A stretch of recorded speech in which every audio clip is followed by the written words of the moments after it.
Μάθημα 1. Συνήθειες αγορών. Όταν πρόκειται για ψώνια ρούχων, έχω την τάση να πηγαίνω σε πολυκαταστήματα ή ηλεκτρονικά καταστήματα. Αυτό είναι αρκετά λογικό. Προτιμάτε το ένα από το άλλο. Θεωρώ τις ηλεκτρονικές αγορές βολικές, αλλά τα πολυκαταστήματα επιτρέπουν την άμεση ικανοποίηση.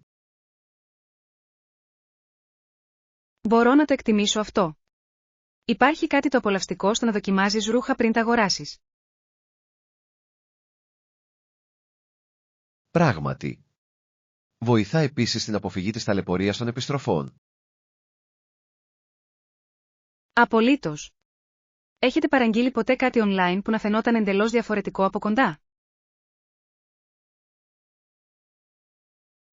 Πολλές φορές. Είναι σαν ένα δώρο έκπληξη, αλλά όχι πάντα ευχάριστο. Μπορώ να καταλάβω.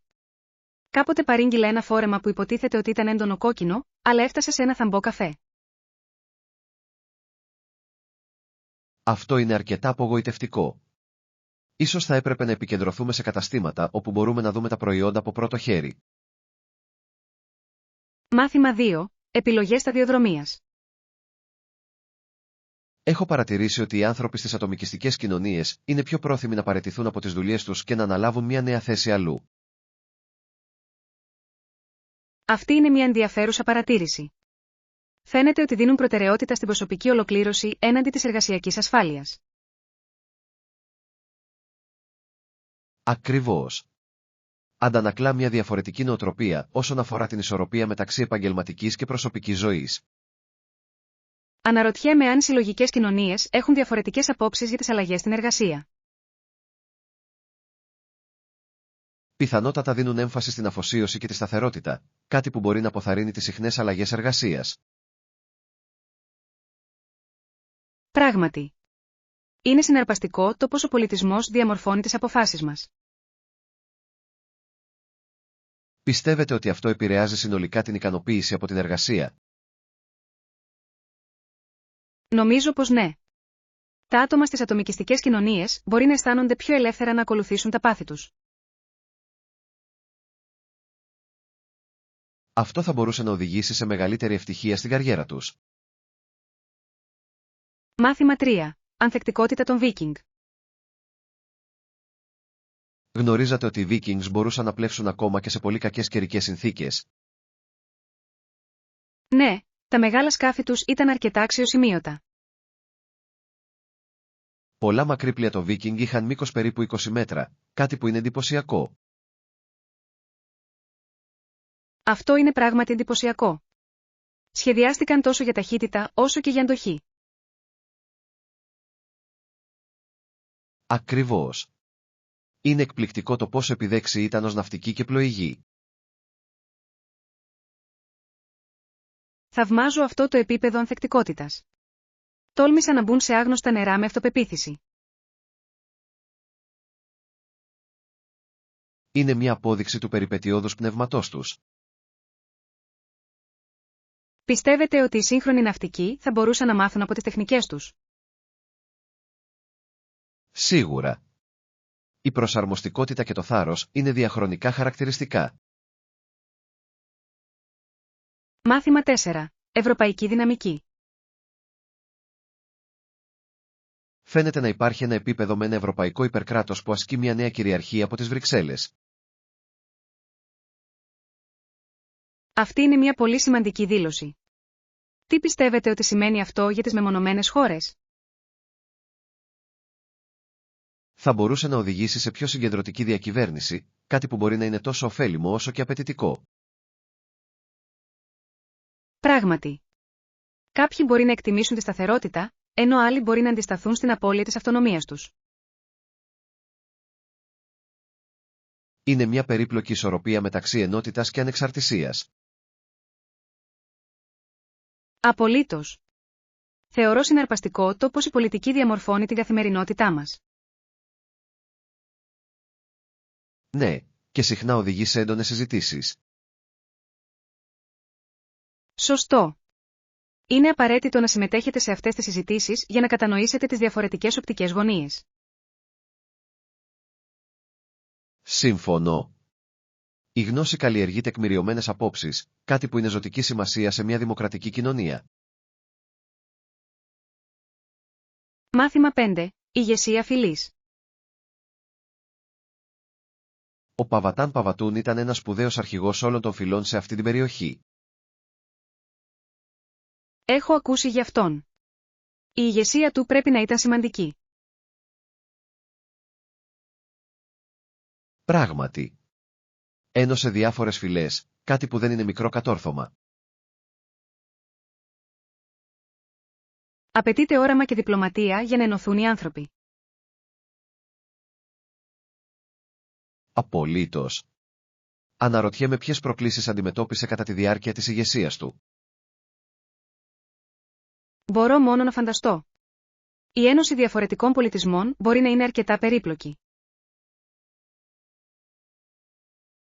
Ναι, και η διατήρηση της ειρήνης μεταξύ τους είναι ζωτικής σημασίας.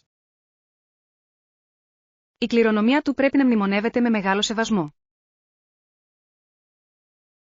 Σίγουρα. Ηγέτες σαν αυτόν διαμορφώνουν την πορεία της ιστορίας. Μάθημα 6. Τροπική απόδραση. Το να απολαύσετε πλήρως την τροπική ατμόσφαιρα είναι μια σοφή απόφαση. Πράγματι. Χρειάζεστε συστάσεις για δραστηριότητες. Θα ήθελα πολύ να ακούσω τις προτάσεις σας. Τι θα λέγατε να εξερευνήσετε τις τοπικές αγορές για αυθεντική κουζίνα?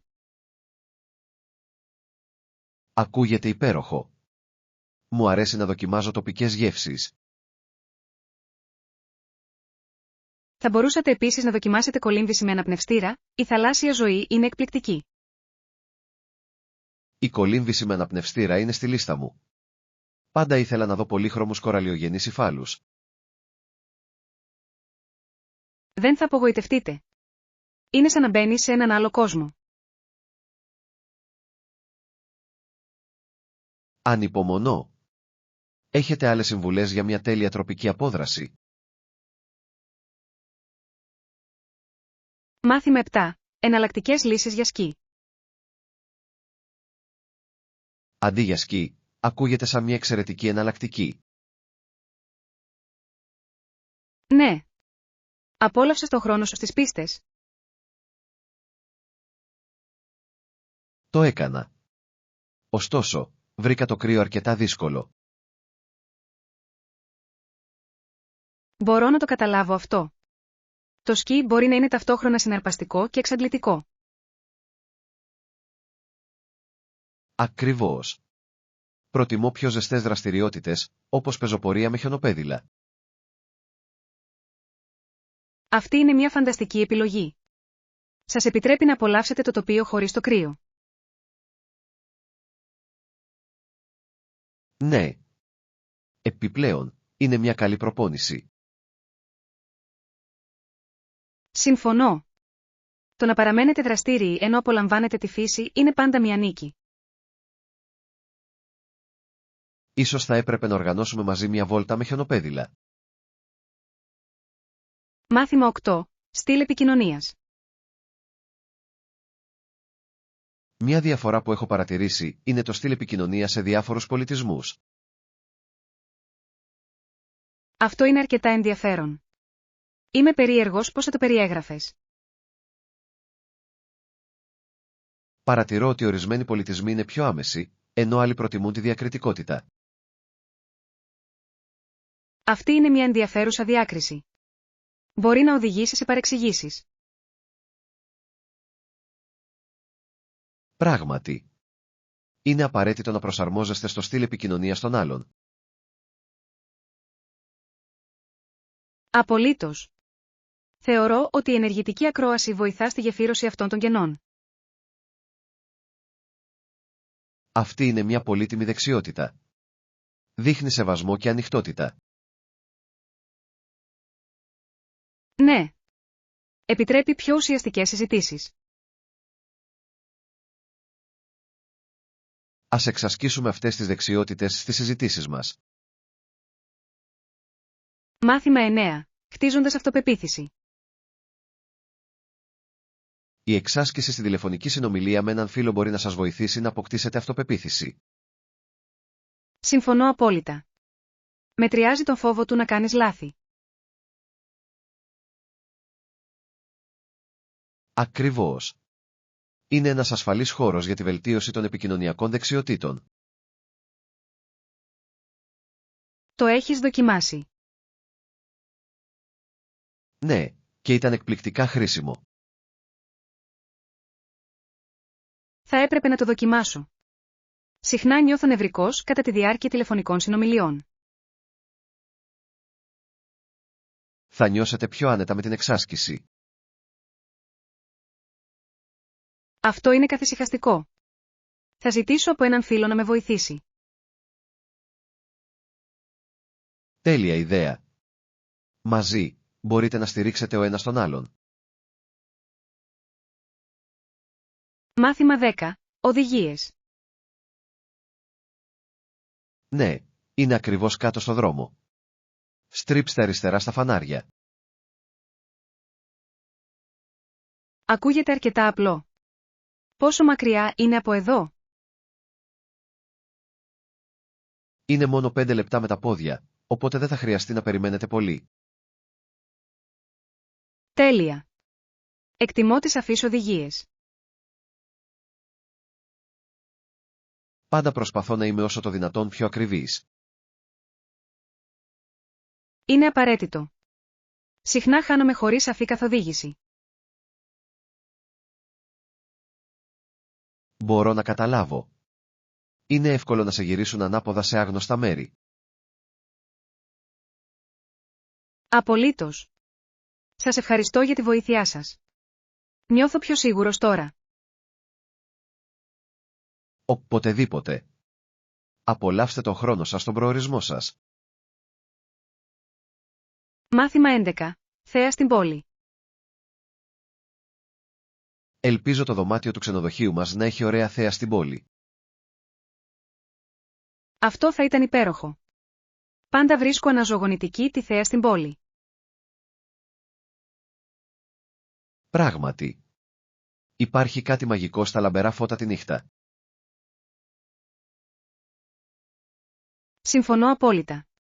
Είναι σαν η πόλη να ζει με ιστορίες που περιμένουν να υποθούν.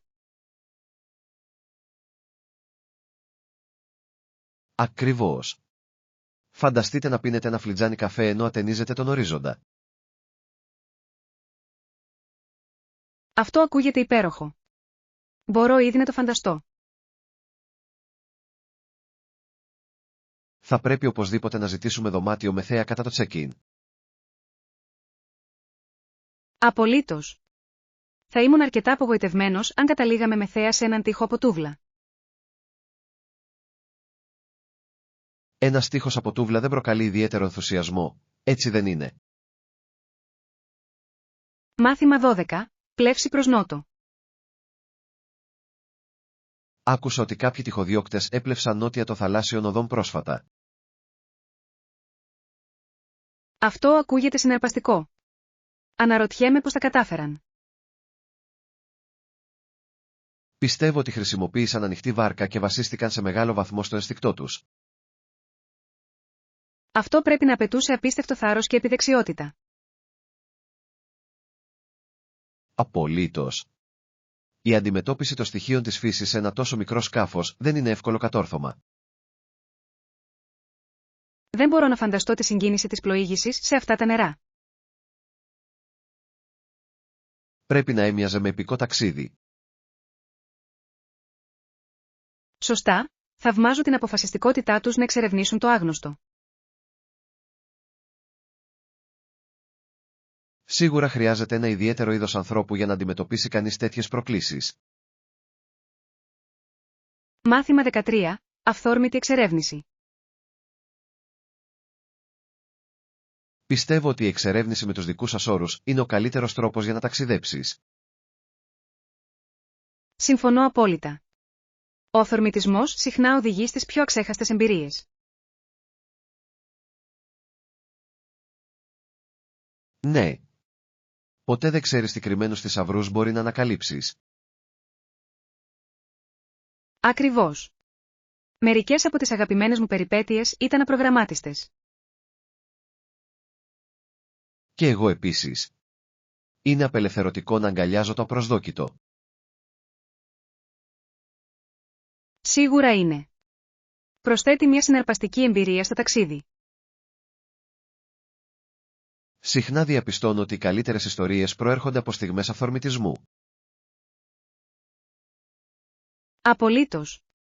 Η ζωή είναι πολύ μικρή για να κολλάμε σε ένα αυστηρό πρόγραμμα. Ας υποσχεθούμε ότι θα είμαστε αυθόρμητοι κατά τη διάρκεια του ταξιδιού μας. Μάθημα 14. Ιστορίες μετανάστευσης. Πρόσφατα διάβασα για εκατομμύρια ανθρώπους που μεταναστεύουν στις Ηνωμένες Πολιτείες από διάφορες χώρες.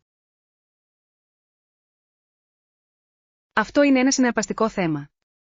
Κάθε ιστορία είναι μοναδική και γεμάτη θάρρος. Πράγματι. Πολλοί έχουν έρθει από το Μεξικό και αρκετές ασιατικές χώρες.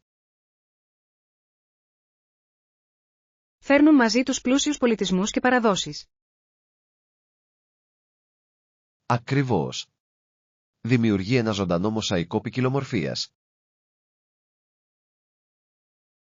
Το βρίσκω εμπνευστικό για το πώς προσαρμόζονται και ευδοκιμούν σε ένα νέο περιβάλλον. Απολύτως. Η ανθεκτικότητά τους είναι αξιέπαινη.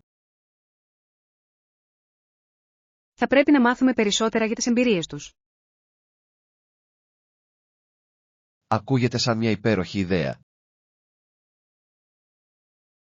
Μάθημα 15. Περιπέτειες στο Midway. Έχετε επισκεφτεί ποτέ τσίρκο στη μέση? Ναι. Είναι πάντα γεμάτο ενθουσιασμό και γέλιο.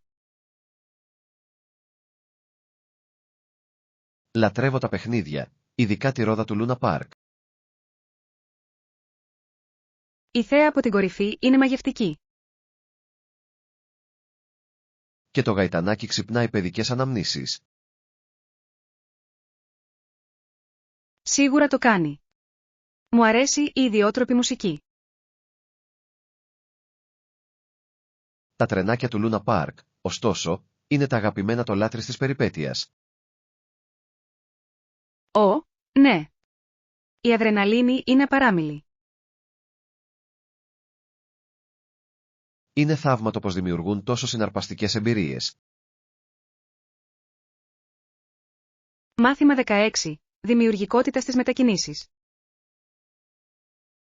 Πρόσφατα αποφάσισα να αλλάξω τις συνήθειές μου στις μετακινήσεις. Αυτό ακούγεται ενδιαφέρον. Τι ενέπνευσε αυτή την αλλαγή? Σκέφτηκα να το κάνω πιο ευχάριστο και λιγότερο συνηθισμένο. Μια εξαιρετική ιδέα. Πώς σκοπεύετε να το πετύχετε αυτό? Σκοπεύω να ακούω ηχητικά βιβλία και podcast κατά τη διάρκεια των μετακινήσεών μου. Αυτός είναι ένας εξαιρετικός τρόπος για να αξιοποιήσετε τον χρόνο του ταξιδιού. Ναι. Θα μπορούσε να μετατρέψει ένα βαρετό ταξίδι σε μια εμπλουτιστική εμπειρία. Ίσως συμμετάσχω και εγώ σε αυτή την προσπάθεια. Όσο περισσότεροι, τόσο το καλύτερο. Ας εξερευνήσουμε μαζί νέα θέματα. Μάθημα 17. Το δίλημμα του αθλητισμού. Έχει γίνει αρκετή συζήτηση σχετικά με τους αθλητές και τα φάρμακα που βελτιώνουν την απόδοση. Πράγματι. Είναι ένα αμφιλεγόμενο θέμα στον κόσμο του αθλητισμού. Πολλοί πιστεύουν ότι η ενθάρρυνση των αθλητών να κάνουν χρήση ναρκωτικών είναι ανήθικη.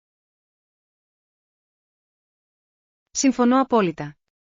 Υπονομεύει το πνεύμα του θεμιτού ανταγωνισμού. Ωστόσο, ορισμένοι υποστηρίζουν ότι η πίεση για απόδοση μπορεί να οδηγήσει σε απεγνωσμένες επιλογές. Αυτή είναι μια ανησυχητική πραγματικότητα. Θέτει ηθικά διλήμματα για τους αθλητές. Και δυστυχώς, πολλοί άλλοι έχουν κάνει τα στραβά μάτια στο θέμα. Είναι απογοητευτικό να το βλέπεις. Πρέπει να υπερασπιζόμαστε την ακεραιότητα στον αθλητισμό. Μάθημα 18. Η εργασία των φίλων.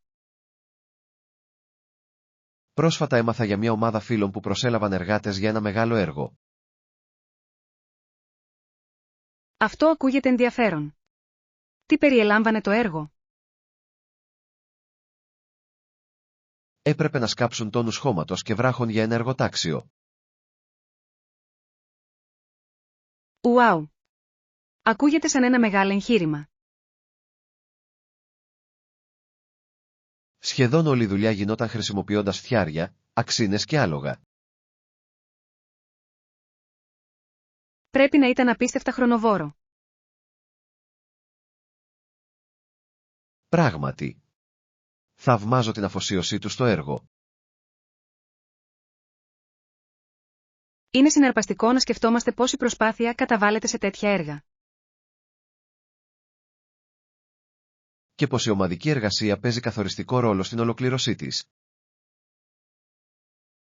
Μάθημα 19. Ο λάτρης του καιρού. Το βρίσκω συναρπαστικό να παρακολουθώ τους μετεωρολόγους να δείχνουν διαφορετικές περιοχές στο χάρτη. Είναι αρκετά συναρπαστικό. Ζωντανεύουν τον καιρό. Μου αρέσει πολύ ο τρόπος που προβλέπουν που θα αλλάξει ο καιρός. Ναι. Μας βοηθά να προγραμματίζουμε τις μέρες μας ανάλογα. Φανταστείτε να μπορείτε να προβλέπετε τον καιρό για να ζήσετε. Τη συναρπαστική δουλειά πρέπει να είναι αυτή. Πρέπει να γνωρίζουν τόσα πολλά για τα πρότυπα και τα συστήματα. Πράγματι. Και πρέπει να είναι προετοιμασμένοι για προσδόκητες αλλαγές. Είναι μια διαρκής πρόκληση που τους κρατά σε εγρήγορση. Μάθημα 20. Τα βασικά του ταξιδιού. Όταν ετοιμάζομαι για ένα ταξίδι, συχνά αναρωτιέμαι για τα απαραίτητα. Είναι πράγματι σημαντικό να κάνετε προγραμματισμό εκ των προτέρων. Τι σκέφτεστε συνήθως? Πάντα φροντίζω να έχω μαζί μου καλά είδη προσωπικής υγιεινής. Αυτό είναι ένα κρίσιμο σημείο. Δεν θέλετε να σας πιάσουν χωρίς αυτά.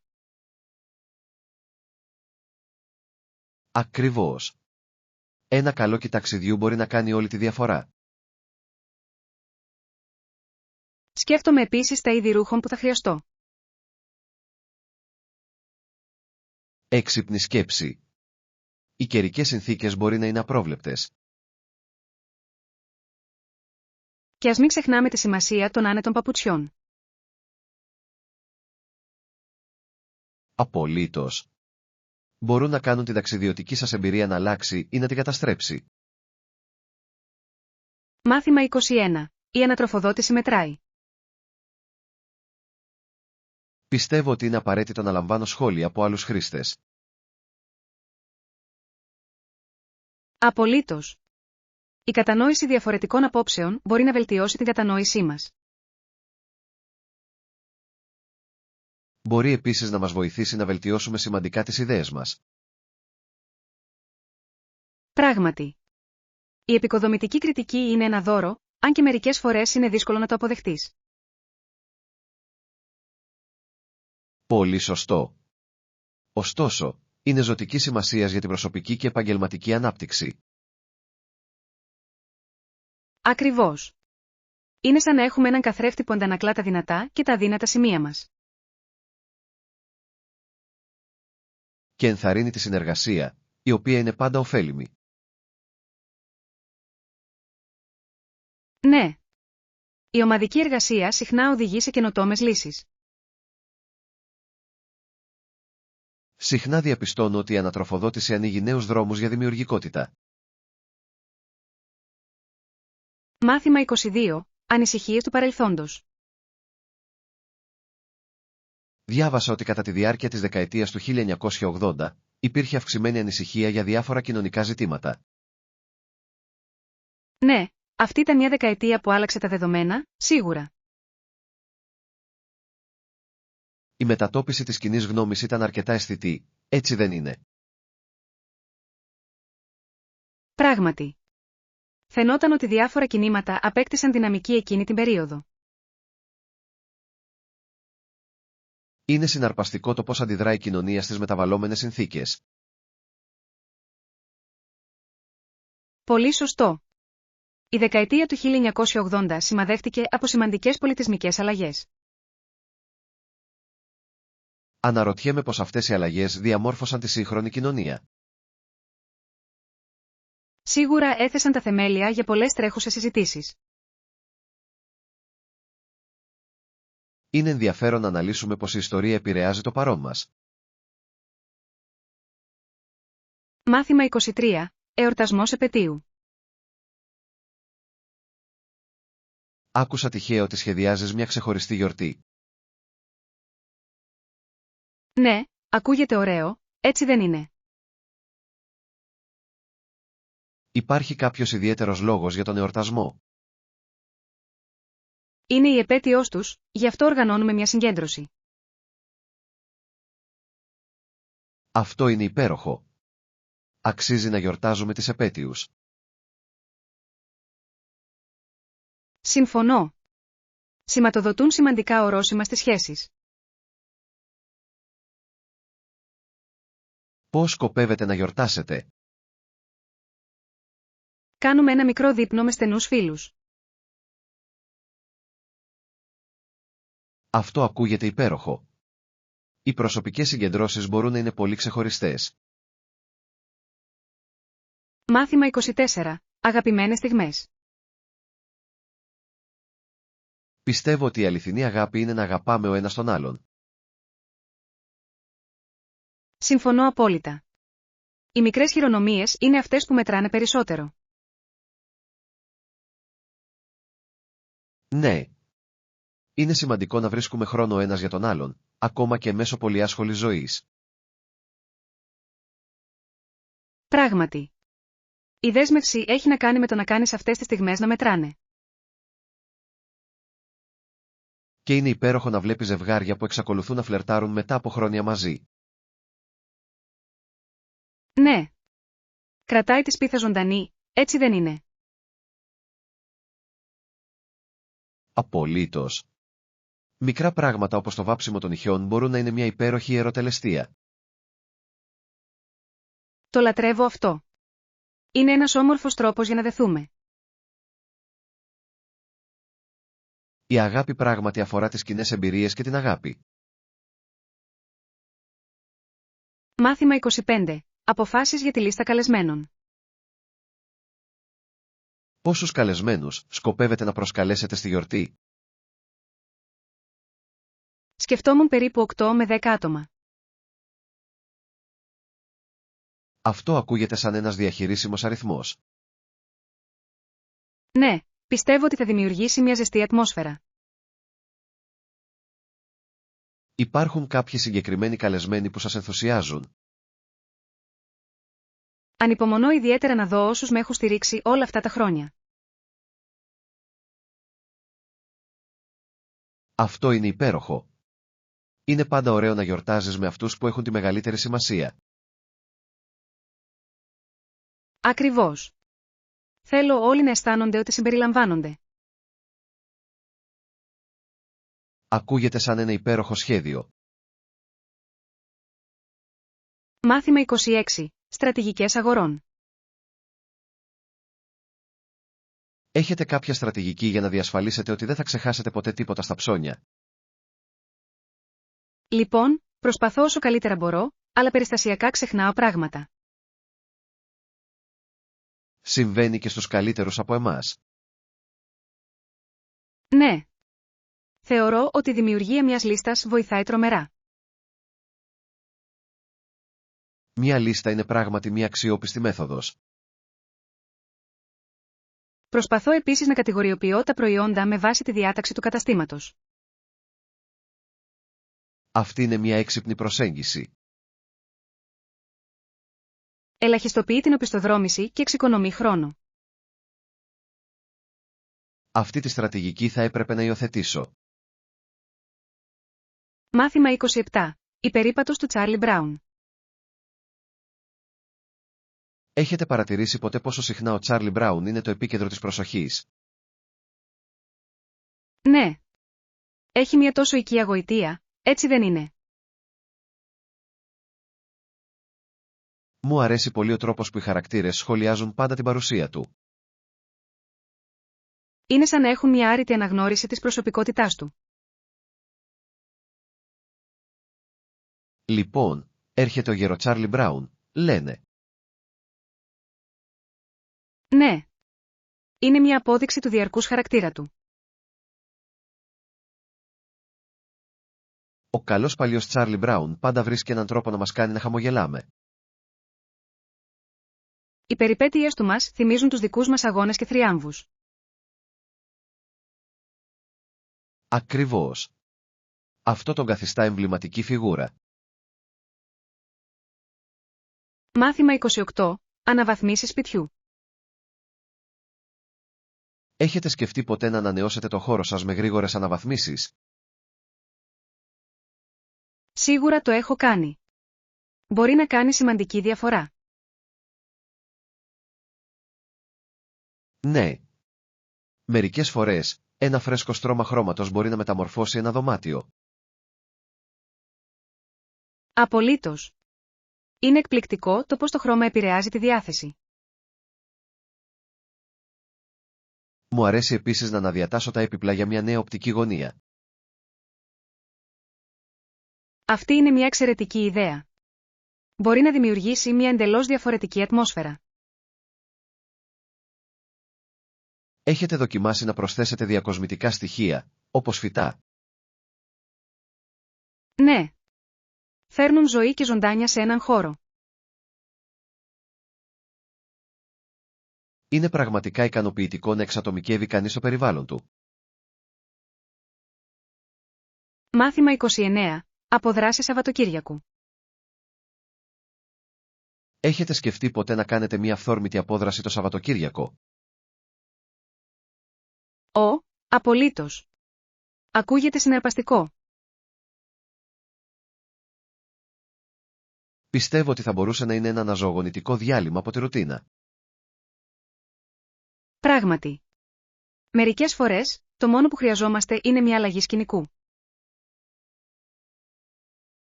Έχετε κάποιους προορισμούς στο μυαλό σας? Σκέφτομαι μια παραλία ή μια γραφική ορεινή καλύβα. Και οι δύο επιλογές ακούγονται απολαυστικές. Θα ήθελα πολύ να εξερευνήσω νέα μέρη. Ο αυθορμητισμός μπορεί να οδηγήσει σε αξέχαστες περιπέτειες. Μάθημα 30. Η επιστροφή του πιλότου μαχητικού. Είναι αξιοσημείωτο να επιστρέφω στο Τέξας μετά από τόσα χρόνια.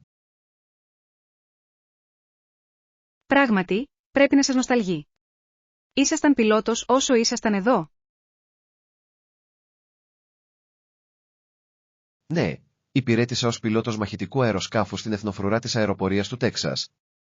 Ήταν συναρπαστικές μέρες. Αυτό ακούγεται συναρπαστικό. Ποιο ήταν το αγαπημένο σας αεροσκάφος? Είχα ιδιαίτερη συμπάθεια για το F-4 Phantom. Ήταν ισχυρό και ευέλικτο. Μπορώ μόνο να φανταστώ την αίσθηση του να πετά στον ουρανό. Είχατε κάποια αξιομνημόνευτη εμπειρία?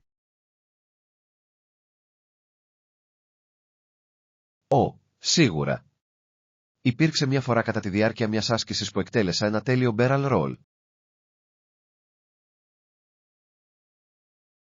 Ένα βαρελάκι, ακούγεται εντυπωσιακό. Λάβατε χειροκροτήματα γι' αυτό?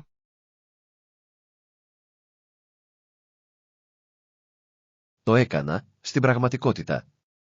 Οι άλλοι πιλότοι ζητοκράβγαζαν, και έμοιαζε σαν σκηνή από ταινία.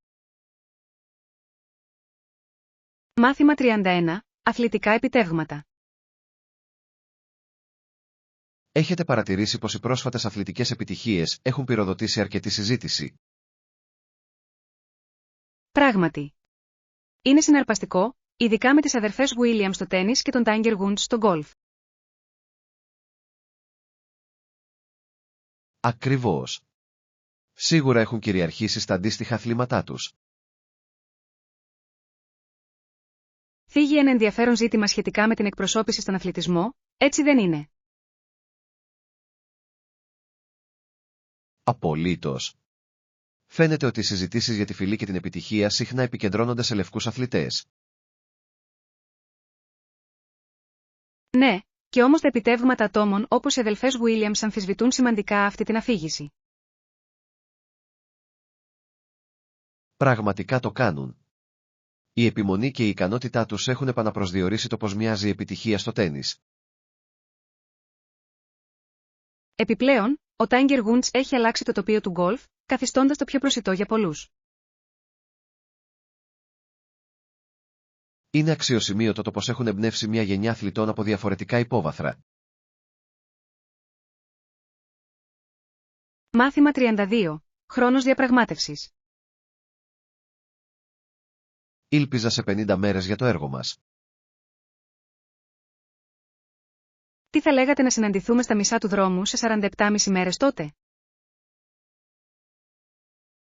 Αυτό ακούγεται δίκαιο. Είναι πάντα καλό να κάνει συμβιβασμούς. Πράγματι. Διατηρεί την ηρεμία και μας βοηθά να προχωρήσουμε. Σωστά, και δείχνει επίσης ότι και οι δύο είμαστε αφοσιωμένοι στο αποτέλεσμα. Απολύτως.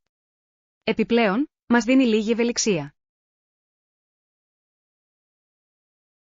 Η ευελιξία είναι το κλειδί σε κάθε συλλογική προσπάθεια. Πράγματι. Επιτρέπει προσαρμογές εάν είναι απαραίτητο. Και αυτό δείχνει ότι εκτιμούμε ο ένας τον χρόνο του άλλου. Μάθημα 33. Φυτικά φάρμακα. Έχετε δοκιμάσει ποτέ να φτιάξετε τα δικά σας προϊόντα περιποίησης δέρματος? Ναι, το έχω κάνει.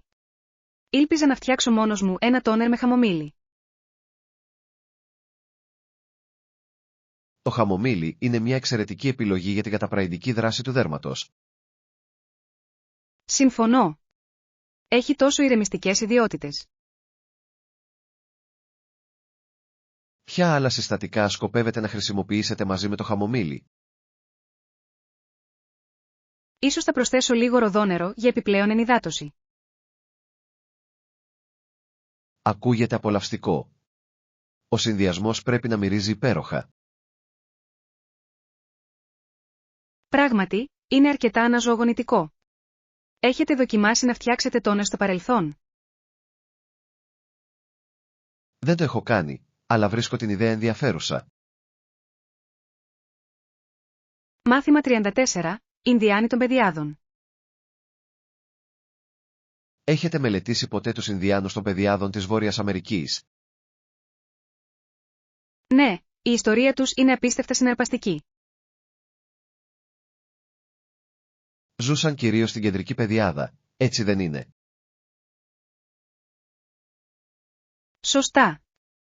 Ο τρόπος ζωής τους ήταν στενά συνδεδεμένος με το κυνήγι. Είναι εντυπωσιακό το πως προσαρμόστηκαν στο περιβάλλον τους. Πράγματι. Ήταν επιδέξιοι κυνηγοί και τροφοσυλλέκτες. Η γνώση τους για τη γη ήταν αξιοσημείωτη. Απολύτως. Ήξεραν πώς να αξιοποιήσουν κάθε διαθέσιμο πόρο. Είναι μια απόδειξη της ανθεκτικότητας και της εφευρετικότητάς τους. Μάθημα 35. Ταξίδια στο εξωτερικό. Έχετε ταξιδέψει ποτέ στο εξωτερικό για διακοπές? Ναι, είχα την τύχη να επισκεφτώ αρκετές χώρες. Αυτό είναι υπέροχο. Ποιο ήταν το αγαπημένο σας? Απόλαυσα πραγματικά το χρόνο μου στην Ιταλία. Η κουλτούρα είναι μαγευτική. Η Ιταλία είναι πράγματι ένας θησαυρός ιστορίας και τέχνης. Συμφωνώ. Το φαγητό ήταν μια εμπειρία από μόνο του. Μπορώ μόνο να φανταστώ. Ποια πιάτα σας άρεσαν περισσότερο? Τα ζυμαρικά ήταν εξαιρετικά, και το παγωτό ήταν παραδεισένιο. Το παγωτό φαίνεται να αποτελεί πάντα ένα από τα κορυφαία σημεία για τους ταξιδιώτες.